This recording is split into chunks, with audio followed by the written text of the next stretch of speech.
Joining us here on the Old Army FightCast is one of the good ones to come through the Texas A&M football program. Over 3 years, he started 37 out of 50 games for the Aggie defense, proving his versatility by lining up at cornerback his freshman and junior seasons, at safety as a sophomore as a senior. He notched 212 tackles and 4 INTs as an Ag, garnering all Big 12 honorable mention his senior year. Drafted by the Carolina Panthers in 2010, that is myself and Stryker's class year. He spent 2 years in Charlotte before heading to our nation's capital to play safety for the Washington Redskins. He was signed by the New Orleans Saints before their divisional playoff game in 2014 to add depth to their secondary.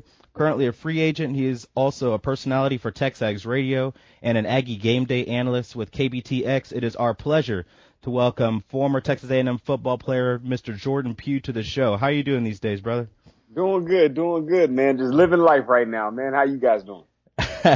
Well, I'm trying to stay warm, as is Mr. Stryker, and it appears you are as well. How's that ice storm treating you?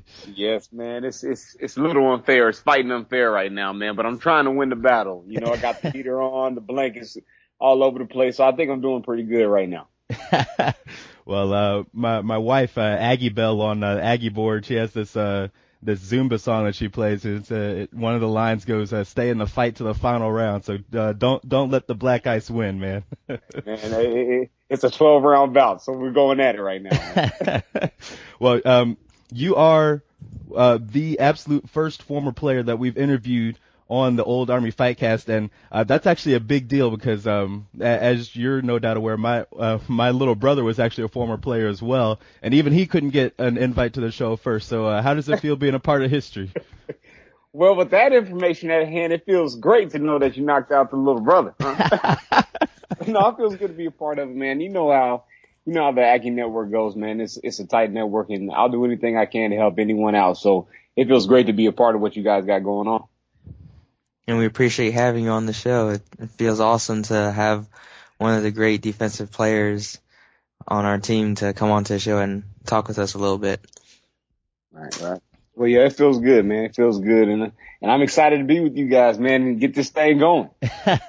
Well, we appreciate you helping us get it off the ground. So obviously, football is your number one passion. It's all over your site. But man, I gotta say, you're not bad behind the mic and on set yourself. The camera likes you. You're very photogenic. So, do you see a future for yourself in broadcasting at all, or is it more of a stop along the way for you? I do see myself in broadcasting. The more and more that I've done it, the more and more I've enjoyed it. And now that I finally, got the chance to experience the radio side, the TV side, I'm really loving it. And it's kind of funny that you brought that up. My mom always said that, broadcasting would be something that I could do. And I like the fact that you said I'm photogenic, man. That's kind of a compliment. So I'll take it. But the broadcasting and the broadcasting side, man, is something that, that I'm truly enjoying right now, man. It's, especially like with being on, Texags and working with KBTX during this past football season, man. It's fun, man. You're still a part of the game, the game that you love so much, but it's just a different side now, and it's something that I'm truly, truly enjoying. Yeah, does it give you a deeper perspective and appreciation of the game on some level to be able to see it, from both sides as a player and now as an analyst to some degree? Well, I say the biggest thing is you look at the difference between. I'll put it like this: the difference between a player mindset. Sometimes you hate the media. What I mean? Yeah. Because they'll take words and they'll twist them in ways to make it seem like, it's negative, or, the media can be your best friend or it can be your worst enemy. And now that, I've been on the media side now, you see their job in it too, trying to get a story, this, that, one, another.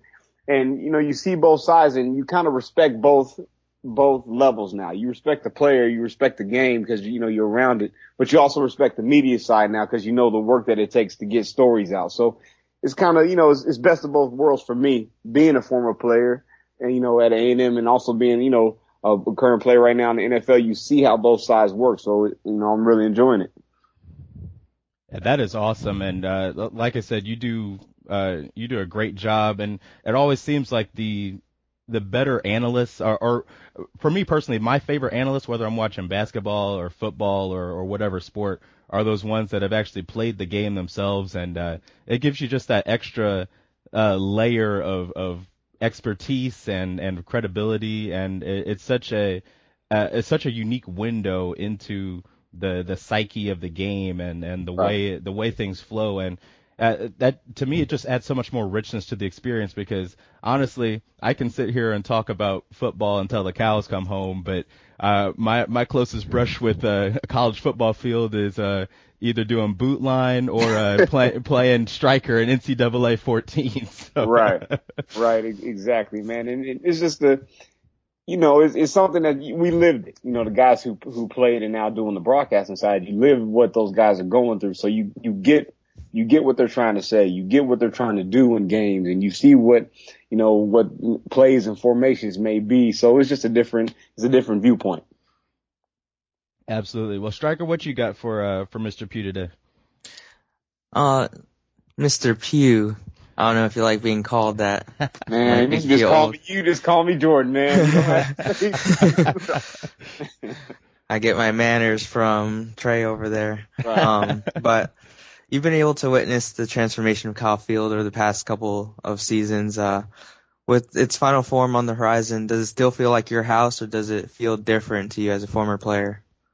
That is a great question. That's the first time anybody's ever asked me that, man. Let's see. It feels, honestly, it feels different. It feels different. You know, when you're down there and you see how big it is, it's crazy. It almost looks like a brand new stadium with that side, really everything being closed in. You know, you got the jumbotrons everywhere. You got the LED banners across the stadium, man. It's completely different. And then you go into the locker room and you see what they did in that locker room. It's like, you almost get a little mad. It's like, man, hold on. What we had was nice, but this is ridiculous. You know what I mean? but no, it still feels like home. I mean, at the end of the day, Aggieland is Aggieland, and it feels like home. And Kyle Field will always be home. It just looks like you just renovated it and expanded your territory. So I love it as a former player.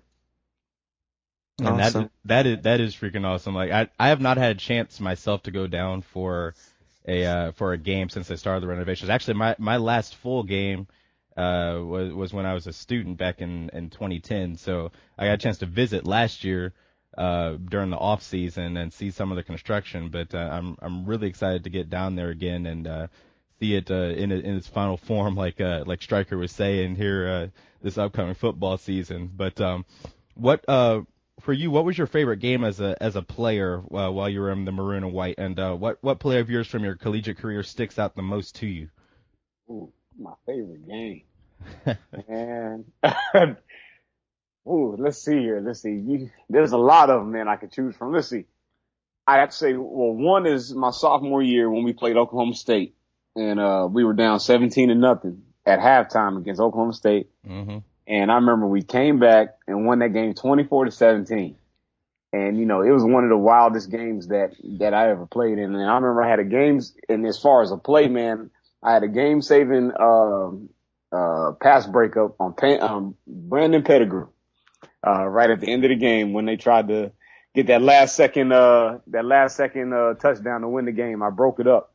So that was one that stands out. And this may sound kind of bad for all the A&M fans, but the game I remember really the most is my senior year when we played Texas. I think it was the 10th anniversary of the bonfire. Yep, it sure was. And I remember we lost that game, but man, I'm telling you, there was the atmosphere that day. It was something that was unmatched. I remember the yell practice the night before. Mm-hmm.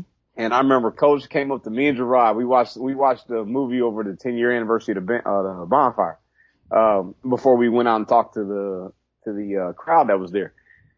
And I remember Sherman walked up to me and Gerard. He said, "Oh yeah, by the way, you guys got to address the crowd." We both said, "What?" Like, we got to do what now? And so went out there and addressed the crowd. I don't even remember what I said.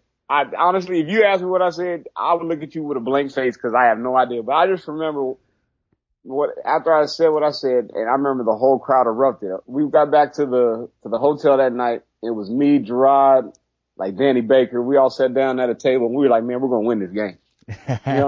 And everybody thought we were crazy outside of the team, but we just knew it. And then the way the game played out, we didn't end up winning, but man, I'm telling you, man, there was something that you couldn't replace it, man. You couldn't replace that atmosphere, that feeling. And I'll say those two games stood out the most. I will say, as far as that Texas game for your senior year, I actually do remember vividly hearing you speak, because that was actually the first Yale practice I was able to go to with my girlfriend, who's my wife now. Right. That was the first one that we could go to as a couple, because we were both in the same Corps Cadets outfit, so it was kind of weird. Okay. We couldn't really go to Yale together. So I remember we went up to second deck, and we were never on second deck. Uh-huh. And they gave the mic to some players to speak to the crowd. Uh-huh. Of course, I knew Gerard Johnson. Everybody in Aggieland does. Right. But then when they handed it to you, I was like, oh man, I know this guy. That's Jordan Pugh, because you would always come and talk to me when I was at my part-time job over at CC's Pizza on Texas Avenue. So yep, I remember that. So I was sitting there, and I just remember you said it and Gerard Johnson said it, and I wish I had audio of it, but y'all just kept on reiterating the point. This game is going to be special. It's going to be special. And I was that refrain just kept on going through my head all night long. So when we went down there for boot line for that game, man, the only other game that I can remember the energy being that height for was the next year with Nebraska in 2010. Yep. Right. But man, it was early in the game. I want to say we drew first blood. Right. Long touchdown pass to Jeff Fuller. Yep. I hadn't even made it back to my seat from doing boot line, and the whole stadium is just going nuts. And I'd never had that experience obviously as a player, but being down there on field level when Kyle Field is going nuts, I can see how intoxicating and addicting that just had to be. Man, I tell people all the time, nothing can replace it. Like, people ask me, what's it like playing in the league, the NFL or college ball, whatever. I tell them, football is football. It really doesn't matter what level you're on. But the thing that you can't replace is the atmosphere. It's like, no matter what you do, no matter what other job you get, nothing replaces that atmosphere. You know what I mean? There's no way to replicate it at all. And that's what makes it so special. All right. Absolutely. Gotta agree. And definitely know what you meant with that atmosphere, because like you said, maybe it wasn't the best season we were having, but that game we knew something was going to happen. And when Jeff Fuller scored, we were like, oh boy, here we go. Yep. Yeah. So. So Striker, what else do you have for Jordan? No more Mr. Pugh. We just got a new defensive coordinator. What are your thoughts on the changes going on that side of the ball for the team? Well, as far as the coordinator, we got Chavis, our chief, as you like to call him over here.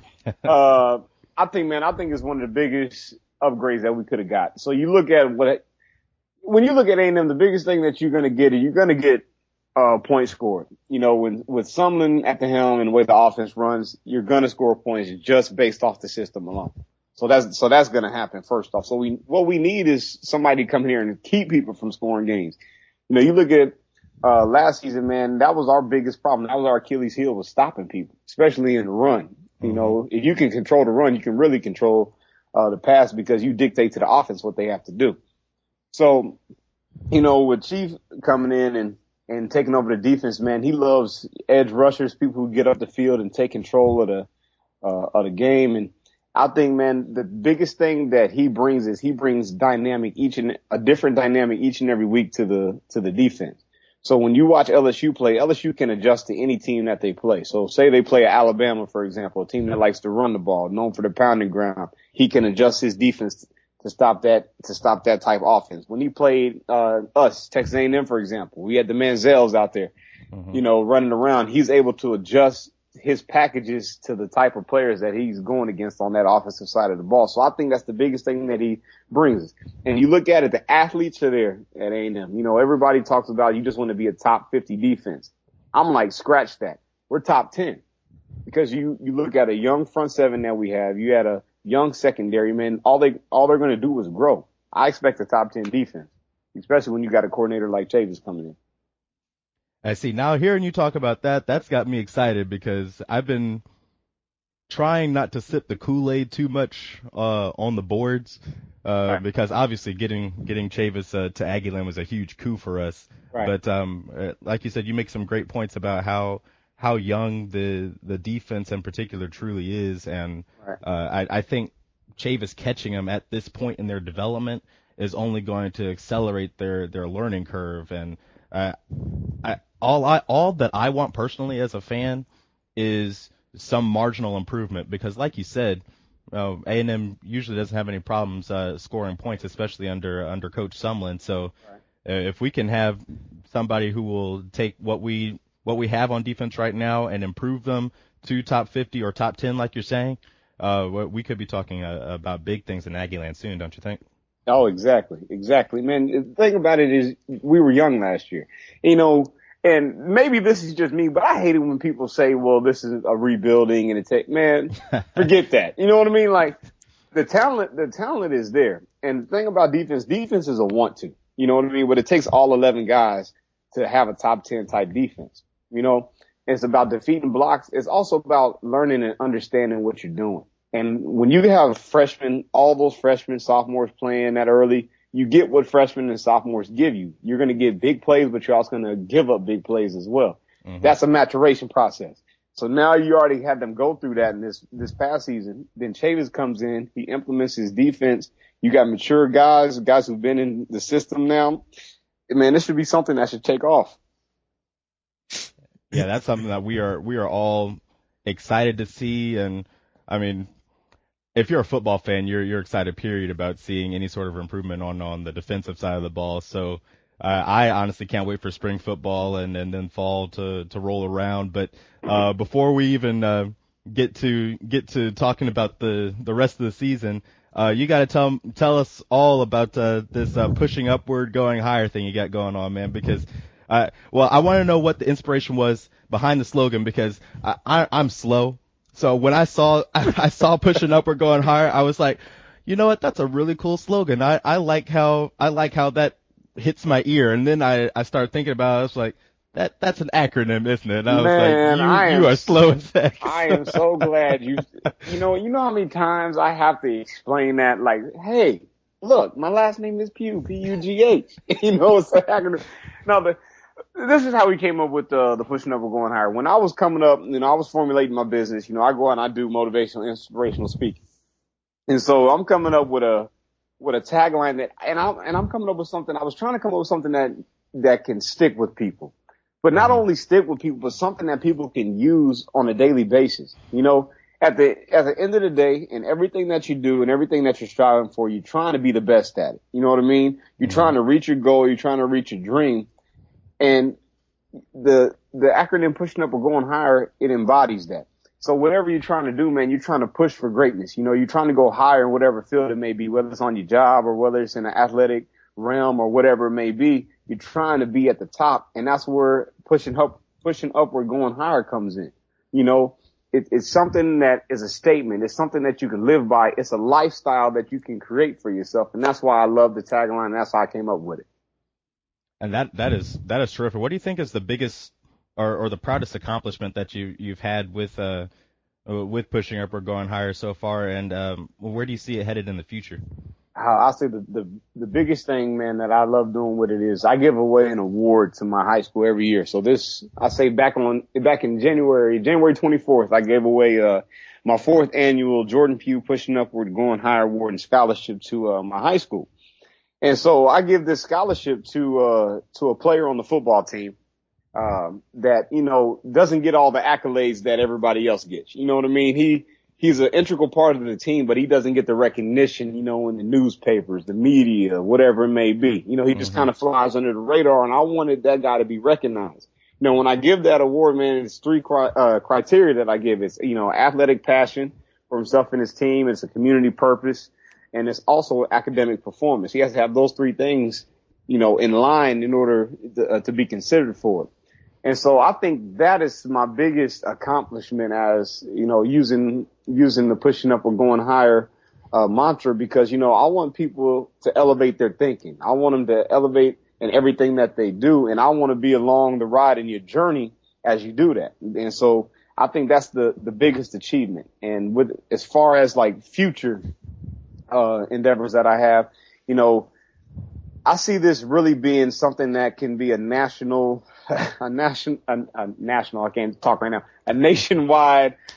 mantra for people. I want people to not only just, know pushing up or going higher as a mantra for Jordan Pugh, but I want it to be something that people can truly live by. Something that they put on their refrigerator, put over their door. When they hear me speak or when they speak about something that they want to accomplish, they say, man, I'm pushing up and going higher in this. It doesn't matter who's in my way. That's what I want it to be, man. I want it to be something that's known as something that sticks with people and it touches people's hearts, not just something that people say. That is terrific, and I really appreciate how it's something that you have brought back to your high school, but also are able to just apply it to people from all walks of life. You posted a video not too long ago talking about no leftovers.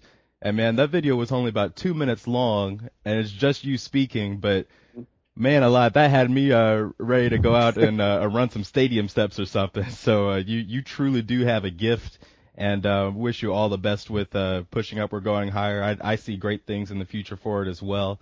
And just a great representation of what being a good, upstanding man and a good Aggie is all about. So we're not going to take up too much more of your time. Striker, you get the honor of asking the last question, but it's the most important one. So let's go, Striker. I'm ready.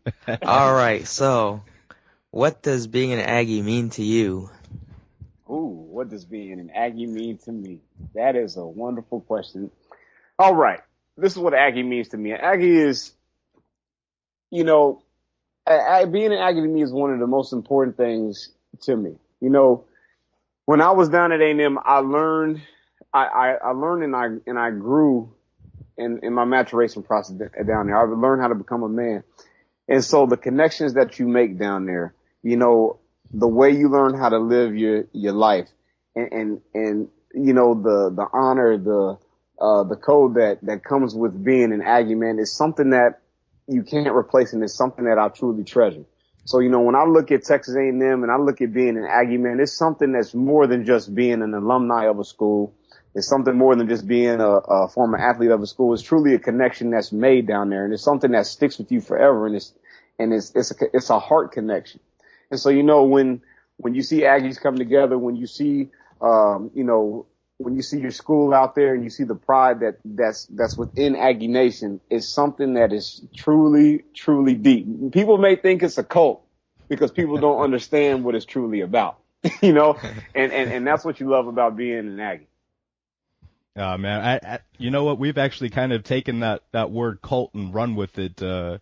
on the Texas A&M board on SEC rant, because it has some negative connotations, but it has some positive ones too. And it's just having each other's back, teaching each other what being a part of such a history is all about, right. and going out there and doing great things in the world. So we really appreciate you having the courage to come on and be the first former football player that we've had. Tell our listeners how they can get a hold of you and find out more about what you're all about, man. Oh, man, there's plenty of ways. One way is you can go to my website at jordanpugh29.com. That's one way. You can also get at me on social media. You can go to my Facebook page at jordanpugh29, facebook.com /jordanpugh29, Twitter at jordanpugh29, and I'm also on Instagram at jpugh29. So those are the ways to get in touch with me. If anybody has any questions or is looking for a speaker for an engagement, I'm your man. so that's how you get in touch with me. All right. Well, thanks so much, Jordan. And like he said, get a hold of him on social media. if you need a motivational speaker, or if you just need somebody to follow, to pick you up, Jordan Pugh is absolutely your man. Thanks so much for taking the time out of your busy schedule to join us on our lowly little Old Army FightCast podcast. And you keep up the great work out there and keep gigging them, all right? All right. Thank you, man. Thank you for having me on. I truly appreciate it. Thanks, Jordan. Hopefully we'll have you again on sometime. All right. Sounds good.